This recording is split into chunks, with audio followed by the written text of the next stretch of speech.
Hi viewers, welcome to people's voice YouTube channel. Sankranti వచ్చిందంటే చాలు కొత్త సినిమాల రిలీజ్తో పండగ ఉత్సాహం మరింత రెట్టింపు అవుతుంది. కొత్త సినిమా చూడకముందే ప్రేక్షకులకు బొమ్మ కనబడుతుంది.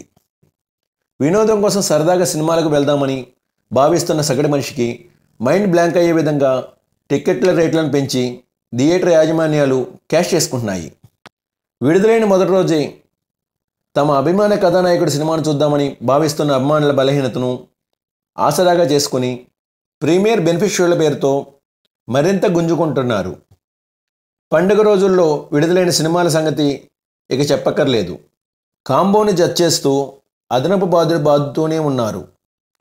పెద్ద బడ్జెట్ సినిమాలకు టికెట్ ధర కాస్త పెంచుకునే వెసులుబాటును ప్రభుత్వం కల్పించిన నేపథ్యంలో తీసుకోవాల్సిన అసలు ₹236 బదులు కాంబోను జడ్జ్ చేసి ₹500 వసూలు చేస్తున్నారు. ఇక ప్రీమియర్ బెనిఫిట్ షో టికెట్లు అయితే 1500 నుండి 2000 వరకు అమ్మకాలు చేస్తూ లక్షల రూపాయలను ప్రేక్షకుల నుండి లూటీ చేస్తున్నారు.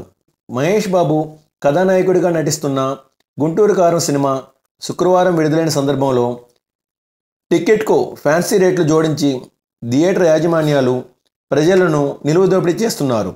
అన్ని క్లాస్ టికెట్ల నుండి ధరలను పెంచి అమ్మకం చేయడంతో ప్రేక్షకులు లక్షల రూపాయలు నష్టపోతున్నారు.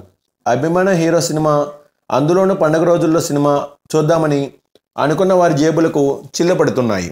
అధికారికంగా కొంత, అనధికారికంగా కొంత వసూలు చేస్తున్న ఈ టికెట్ దందాపై అధికారులు దృష్టి సారించాల్సిన అవసరం ఎంతైనా ఉంది. Thanks for watching. For more interesting updates please subscribe my channel.